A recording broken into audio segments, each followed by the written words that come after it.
Di sebuah kota kecil yang damai di lereng pegunungan Jawa, hidup seorang pendeta bernama Markus Santosa. Sejak muda, Markus mengabdikan hidupnya pada gereja dan jemaat. Ia dikenal sebagai pendeta yang bijak, murah senyum, dan selalu terbuka untuk berdiskusi, bahkan dengan mereka yang berbeda keyakinan. Markus tinggal di dekat perkampungan mayoritas Muslim. Hubungan antara gereja kecil yang ia pimpin dan masyarakat sekitar sangat harmonis. Ia sering terlihat menghadiri acara warga, ikut kerja bakti, dan tak segan membantu tetangga yang sedang kesulitan, tak peduli latar belakang agama mereka.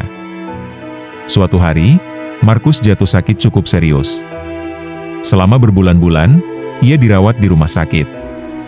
Dalam masa itu, ia banyak merenung. Ia membaca kitab-kitab lintas agama, termasuk terjemahan Al-Quran yang diberikan oleh seorang sahabat lamanya, Haji Karim, yang juga tokoh agama Islam di desa sebelah. Yang awalnya hanya ingin memperluas wawasan spiritualnya, Markus malah merasa hatinya tergugah. Ia merasa damai saat membaca ayat-ayat Al-Quran, terutama surah-surah yang berbicara tentang keesaan Tuhan, kasih sayang, dan pengampunan. Ia mulai berdiskusi dengan Haji Karim, bukan untuk debat, melainkan untuk memahami. Diskusi-diskusi itu berlangsung selama berbulan-bulan, penuh ketulusan dan keingintahuan. Hingga suatu hari, dengan hati yang mantap, Markus memutuskan untuk memeluk Islam. Kabar itu mengguncang banyak pihak. Sebagian jemaat gerejanya merasa kecewa, bahkan marah. Tapi Markus tidak membalas dengan kebencian. Ia menulis surat terbuka, menjelaskan keputusannya bukan karena penolakan terhadap masa lalunya, melainkan karena pencarian panjang spiritual yang membawanya ke tempat baru. Setelah menjadi mualaf dan mengganti namanya menjadi Muhammad Yusuf Santosa, ia pindah ke sebuah desa kecil di pesisir untuk memulai hidup baru. Ia tidak ingin menjadi sorotan, hanya ingin belajar dan menjalani iman barunya dengan tenang. Ia belajar mengaji dari anak-anak kecil, duduk paling belakang, membawa buku tulis, dan dengan rendah hati meminta diajari mahraj huruf hijaiyah.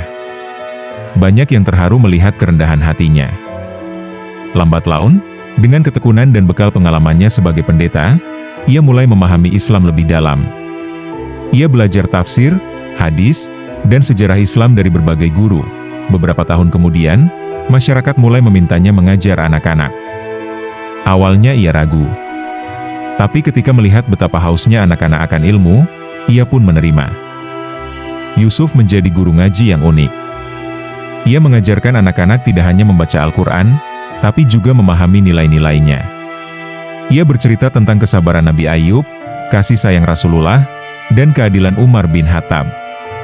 Ia juga menyelipkan kisah-kisah dari masa lalunya sebagai pendeta, bukan untuk membandingkan, tapi untuk menunjukkan bahwa kebaikan adalah nilai universal.